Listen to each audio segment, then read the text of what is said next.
सुनाता हूँ। तो अब लौटते हैं आज की कहानी के ऊपर जिसके बारे में जिक्र कर रहा हूँ। अक्सर हम लोग बातें करते हैं बहुत सारे भूत प्रेत की, लेकिन ये सारी चीज़ें मौत के बाद होती हैं। हम सब ये मानकर चलते हैं कि इंसान भूत प्रेत आत्मा जो भी है, जिन जन्नात, ये सब मौत के बाद, जीते जी नहीं। लेकिन क्या कभी किसी ने सुना है कि एक शख्स मरने से पहले ऐसे सारे काम करे जो उसे भूत बना दे? भूत वो वाले नहीं, डरने वाला, बल्कि ऐसा भूत जिसकी कोई मौजूदगी के सबूत ही ना हो। मतलब एक इंसान दुनिया में आया, पैदा हुआ, करीब 60 साल की ज़िंदगी जी ली, और जब वो मर रहा है तो मरने से पहले एक एक कर अपने सारे सबूत को मिटाता जा रहा है, ऐसे ही कि जैसे वो इस दुनिया में आया ही नहीं। अब ऐसे लोगों को भूत ही कहेंगे। तो क्या ये मुमकिन है एक शख्स मौत से पहले अपने आप को इंसानों की बिरादरी से हटकर एक ऐसा रहस्य बना दे कि उसकी पहचान, उसकी शिनाख्त दुनिया ढूंढे और मिले ही नहीं? और आज 13 साल हो गए। 13 साल में ये शख्स, इसकी असलियत, ये कौन था, कहाँ का था, किस देश का सिटीजन था, कहाँ पैदा हुआ, इसका असली नाम क्या था, क्या करता था, कुछ भी नहीं मालूम। पुलिस, जर्नलिस्ट, इंटरनेट पे सर्फिंग वाले जितने शौकीन हैं, वो तमाम लोग 13 सालों से कोशिश में जुटे हुए हैं कि इस शख्स की सच्चाई सामने ले आए। अभी तक तो कामयाबी नहीं मिली, लेकिन हार नहीं मानी है लोगों ने। हो सकता आने वाले वक्त में शायद इस भूत का असली सच सामने आए। कहानी 2009 की है, कहानी जून के महीने की है, कहानी 4 दिनों की है। लेकिन इस 4 दिनों के बाद जो राज सामने आता है वो आज भी एक राज ही है। 12 जून फ्राइडे का दिन था। एक शख्स आयरलैंड या आयरिश बॉर्डर के करीब एक छोटा सा कोस्टल टाउन है जिसका नाम है स्लिगो। वहाँ पहुँचता है बस से। बस से आने के बाद वो एक टैक्सी हायर करता है। स्लिगो एक छोटा सा कोस्टल टाउन था, वहाँ बीच के लिए काफ़ी मशहूर, लोग वीकेंड पे छुट्टियाँ मनाने आते थे। तो एक शख्स ये भी अपना आया। इसके पास 3, एक लैपटॉप टाइप का बैग, एक ब्लैक बैग, 3 सामान थे कुल। ये बस से शाम करीब 6:30 बजे उतरता है स्लिगो में। इसके बाद वहाँ से एक टैक्सी पकड़ता है, पास में एक होटल ढूंढने जाता है, एक होटल में दाखिल होता है। लेकिन इत्तेफाक से वीकेंड था, सैलानी काफ़ी आए हुए थे। उस होटल में कोई रूम नहीं था, होटल फुल था। वो वहाँ से निकलता है, पास में एक दूसरे होटल में जाता है। नसीब से वहाँ उसको कमरा मिल जाता है। वो एक रूम लेता है और 3 दिन के लिए पे कर देता है कैश। 3 दिन के पैसे, रूम के चार्ज देने के बाद रजिस्टर पर वो अपना नाम लिखता है, पीटर बर्गमैन। और एड्रेस जो देता है वो देता है वियना, ऑस्ट्रिया का। होटल वाले उससे उसका कोई आईडी प्रूफ नहीं मांगते। ये बात 2009 की है। अब तो आप किसी भी होटल में बिना आईडी प्रूफ के रह नहीं सकते। तो उस वक्त बड़ा शुरुआत थी ये सब। तो मांगा नहीं उसने, रजिस्टर पे जो भी नाम लिखा, एड्रेस लिखा, पैसे दे दिए। उसके बाद उसे कमरा दे दिया गया। वो कमरे में जाता है। फ्राइडे का दिन 12 जून, बिल्कुल नॉर्मल। इसके बाद वो कमरे से बाहर नहीं निकलता। एक बार सिगरेट पीने के लिए नीचे आता है, फिर वो वापस कमरे में। और फ्राइडे का दिन, फ्राइडे की रात आसानी से गुजर जाती है। अब सेकंड डे शुरू होता है, सैटरडे 13 जून, 13 जून। 13 जून को सुबह ब्रेकफास्ट करने के बाद पीटर बर्गमैन, जो रजिस्टर पर उसका नाम लिखा है, वो सुबह होटल से बाहर निकलता है, एक टैक्सी पकड़ता है और थोड़ी दूर पर एक पोस्ट ऑफिस है, वहाँ पहुँचता है करीब 10:50 पर सुबह। वहाँ से वो 8 स्टैम्प्स खरीदता है, डाक टिकट और कुछ एयरमेल स्टिकर। इसके बाद वो वहाँ से निकलता है और फिर वापस होटल आ जाता है। होटल में वो खाना खाता है, फिर कमरे में ही रहता है। दिन में 3-4 बार कमरे से वो बाहर आता है सिगरेट पीने के लिए, जो डिजिग्नेटेड सिगरेट पीने के लिए जगह थी। वहाँ सिगरेट पीकर फिर वो कमरे में चला जाता है। इसके अलावा कोई काम नहीं करता। दूसरी रात बीत जाती है। अब डे 3, 14 जून की तारीख आ जाती है। संडे का दिन था, क्योंकि वो फ्राइडे को चेक इन किया था उसने। संडे को वो फिर दोपहर के करीब वो निकलता है रूम से और उसके बाद बस स्टैंड तक जाता है पैदल। वहाँ से एक टैक्सी पकड़ता है और टैक्सी वाले से पूछता है कि कोई ऐसी बीच पे ले चलो जो बड़ा पीसफुल हो, जहाँ शोर शराबा ना हो। टैक्सी वाला खुद ही बताता है कि हम आपको रोजेस पॉइंट बीच पे चलते हैं, वहाँ का बड़ा फेमस बीच था, और वो इसलिए भी था कि वो बड़ा अलग था, वहाँ शोर शराबा भीड़ भाड़ ज़्यादा नहीं होती थी। पीटर बर्गमैन उस टैक्सी पे बैठता है, टैक्सी वाला उसे रोजेस पॉइंट बीच पे ले जाता है, और ऐसा लगा था कि वो बीच पे घूमने के लिए गया, लेकिन बीच पे वो टैक्सी रुका हुआ है और वो उतरता है, चारों तरफ एक नज़र दौड़ाता है और फिर वापस टैक्सी में बैठ जाता है, कहता है वापस होटल चलो। टैक्सी वाले को भी अजीब लगता है कि इतनी दूर से बीच पे घूमने आया, लेकिन 2-3 मिनट में ही इसने बस बीच सरसरी निगाहों से देखा और वापस बैठ गया। खैर वो उसे वापस होटल ले आता है। होटल आने के बाद वो थोड़ी देर होटल में रहता है, फिर बाहर निकल जाता है, फिर वापस होटल आता है। तीसरी रात नॉर्मल इसी तरह बीत जाती है। अब चौथा दिन आता है। 3 दिन का उसने पेशगी किराया दिया था और मंडे को उसे यानी 15 जून को होटल खाली करना था। मंडे को वो सुबह आता है होटल में रिसेप्शन पर, उसका कहता है चेकआउट का टाइम होता है आमतौर पर 12 बजे, तो कहता है कि अगर मैं थोड़ा 1-2 घंटा डिले कर दूं तो कोई इशू तो नहीं है। रिसेप्शन वाले कहते हैं कोई इशू नहीं है, क्योंकि मंडे आ गया, टूरिस्ट सब लौट रहे हैं, होटल वैसे भी खाली हो रहा है। तो एक पर्पल कलर का पॉलीथीन का बैग लेकर होटल से बाहर निकल जाता है। करीब 1-1.5 घंटे बाद दोबारा आता है। फिर इसके बाद अपना सामान उठाता है, ब्लैक कलर का बैग, होटल में रिसेप्शन पे चाबी देता है और वहाँ से निकल जाता है। दोपहर के करीब 1 बजे निकलने के बाद थोड़ी दूर पे एक बस स्टॉप है, वो वहाँ पे जाता है। बस स्टॉप पे जाने के बाद उसी बस स्टॉप के पास खाने पीने की कुछ चीज़ें थी, वो खाने पीने का कुछ ऑर्डर देता है और फिर जेब से एक पर्ची निकालता है, उस पर कुछ लिखता है, पढ़ता है और फिर उस पर्ची को फाड़ कर वहीं एक डस्टबिन उसमें फेंक देता है। इसके बाद वो एक बस पकड़ता है, जिस बस का जो रूट था वो रोजेस पॉइंट उसी बीच पे जहाँ एक दिन पहले उसने टैक्सी पे वो गया था और 2 मिनट में वापस आ गया था। दोपहर 2:20 पे अब वो बस से रोजेस पॉइंट पहुंच जाता है। रोजेस पॉइंट पर उसे करीब 16 लोग देखते हैं जो याद रखते हैं उसे, और उन लोगों के याद रखने की वजह थी, एक तो ये शख्स आमतौर पे बीच पे लोग जो जाते हैं उस तरह के कपड़े पहनते हैं, लेकिन ये कोट जैकेट और इस तरह की, उन्हें लगा कि ये नहाने आया है तो ऐसे कपड़ों में क्यों आया। तो कुछ अलग अलग वजह थी। कुछ ने देखा कि वो शाम हो गई, डूबते हुए सूरज को देख रहा, बड़ा उदास है। कुछ ने हाय हेलो किया, उसने सिर्फ सर झुकाया। तो उसकी कुछ अजीब सी चीज़ें थी जिसकी वजह से लोगों ने उसे याद रखा। खैर 15 जून की शाम भी बीत जाती है, रात बीत जाती है। अब आती है 16 जून की सुबह। 16 जून की सुबह 6 बजे एक बाप और बेटा इसी बीच के किनारे जॉगिंग के लिए निकले। जब जॉगिंग के लिए जाते हैं, वो वहीं पे लोकल रहने वाले थे, अक्सर वो जॉग किया करते थे, तो उन्होंने देखा कि बीच के किनारे एक शख्स औंधे मुंह पड़ा है। पास गए तो देखा कि एक शख्स है, लेकिन उसके अंदर जान नहीं है, मर चुका है, लाश पड़ी। ये इसी पीटर बर्गमैन की लाश पड़ी थी। पुलिस को खबर की गई, पुलिस वहाँ पहुँचती है। अब वहाँ पे पुलिस जो सारी चीज़ें देखती है, उसके कुछ कपड़े जो उसके शरीर पे थे, बड़ा अजीब लगता है। उसके जितने भी टैग थे, लेबल थे, वो सारे कैंची से कटे हुए थे। उसके आसपास न कोई वॉलेट था, न कोई पैसे थे जेब में, न कोई आईडी कार्ड था, न उसकी पहचान से जुड़ी हुई कोई भी चीज़ थी। एकदम ज़ीरो आइडेंटिफिकेशन। पुलिस जो है लाश को उठाती है, पोस्टमार्टम के लिए भेज देती है।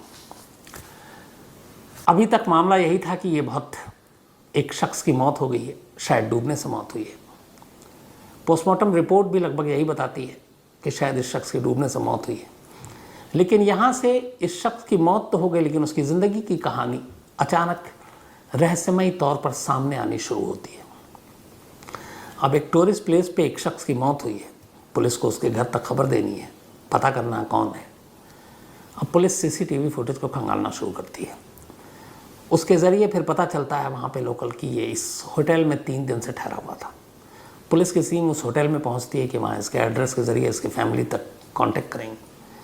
वहाँ पहुँचती है, वहाँ पे इसका पहली बार पुलिस को नाम पता चलता है, पीटर बर्गमैन, वियना ऑस्ट्रिया का एड्रेस।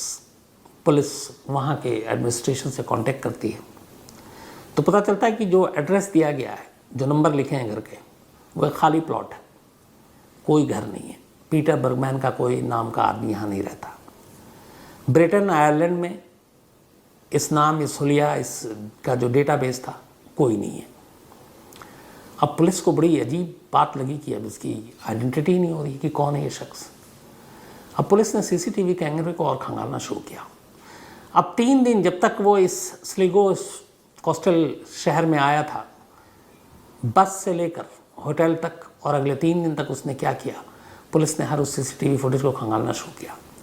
और इस सीसीटीवी फुटेज ने बड़ी अजीब अजीब चीज़ें उगली। बड़ा ही नॉर्मल फॉर्मल ड्रेस, तमीज़ से, बाल करीने से, सब कुछ कपड़े पहने हुए ये शख्स होटल में जब आता है, 3 बैग थे। इसके बाद ये उस दिन, पहले दिन होटल से एक बार निकलता है, सिगरेट पीता है। इसके हाथ में पर्पल कलर का एक पॉलीथीन का बैग था, वो बैग भरा हुआ था। सीसीटीवी कैमरा दिखाता है कि वो गया और उसके बाद थोड़ी देर के बाद वो लौटता है, उसका हाथ खाली है, उसके हाथ में कोई बैग नहीं। नेक्स्ट डे वो पोस्ट ऑफिस जाता है, फिर इसके हाथ में एक पर्पल कलर का बैग है। अब सवाल ये कि पहले दिन गया, पर्पल कलर का फुल बैग था, वापस आया खाली था। अगले दिन फिर एक पर्पल कलर का पॉलीथीन का बैग है, ये बाहर जाता है, वापस आता है, खाली है, हाथ में बैग नहीं है। फिर तीसरी बार ऐसे ही ये निकलता है होटल से, फिर पर्पल कलर का बैग है, बाहर जाता है, वापस आता है, बैग नहीं है। जब जब ये होटल से निकला वो बैग भरा हुआ था, उसमें क्या सामान था नहीं मालूम, लेकिन जब जब ये वापस आता है वो खाली होता है, हाथ में इसके बैग ही नहीं होता।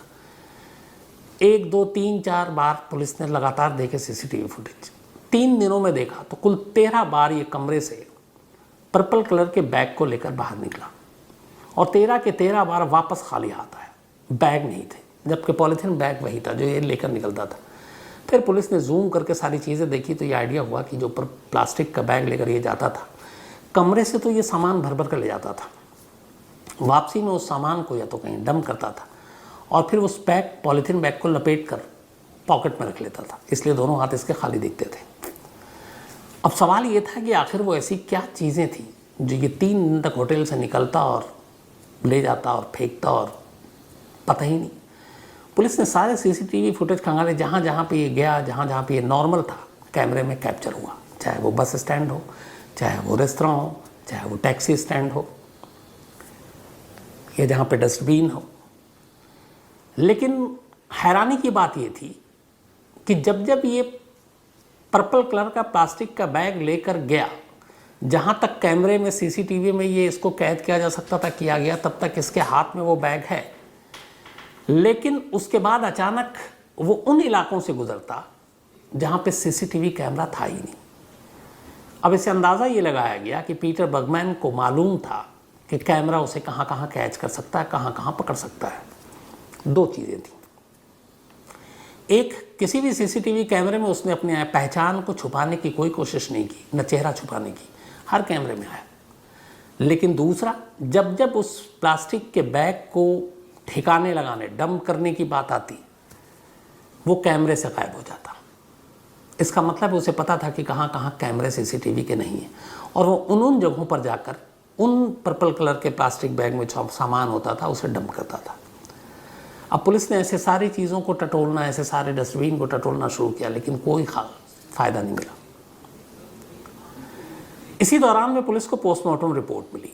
पोस्टमार्टम रिपोर्ट में और भी चौंकाने वाली चीज़ थी। मौत लगभग दम घुटने, पानी में डूबने से हुई, हालांकि 100% नहीं कहा गया, लेकिन जब उसकी बाकी चीज़ों की रिपोर्ट सामने आई तो और भी चौंकाने वाली थी। पता चला कि ये शख्स, इसको ऑलरेडी दिल का दौरा पड़ चुका है, इसके अलावा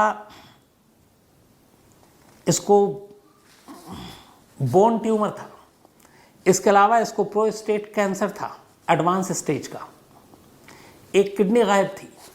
अब इतनी सारी बीमारी, प्रोस्टेट कैंसर एडवांस स्टेज, आपको बोन ट्यूमर, एक किडनी गायब, हार्ट अटैक हो चुका।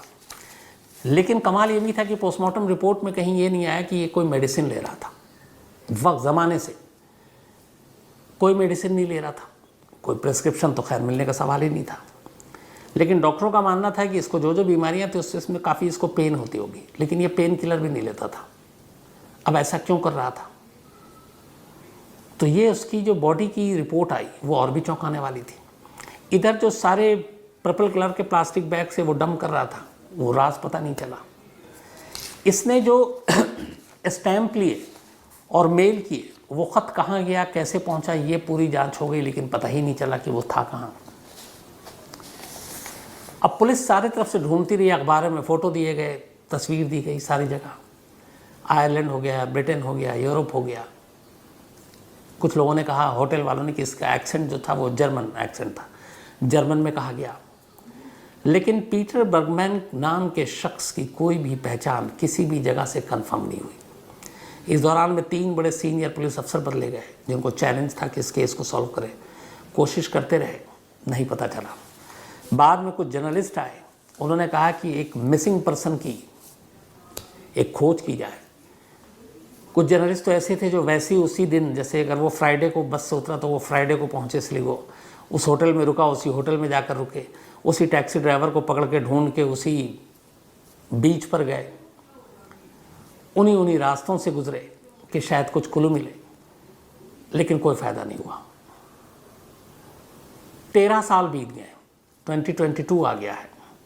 आज भी ये केस, पुलिस, कुछ जर्नलिस्ट अब भी लगे हुए हैं, और कुछ इंटरनेट पे इस स्टोरीज़ को पढ़ने के बाद जो इसके बारे में जानकारी हासिल करने, वो भी लगे हुए हैं।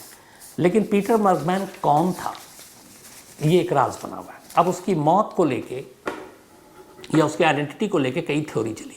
एक कहा गया कि ये किसी देश का शायद स्पाई था, जासूस, और यहाँ पर आकर उसे बीमारी भी थी, तो सुकून की मौत मरने के लिए इस जगह के बीच को चुना और मर गया।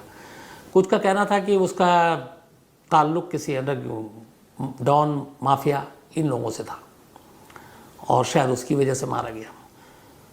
कुछ लोगों का कहना था कि उसने सुसाइड किया है और जानबूझ के उसने चुना था उस जगह को।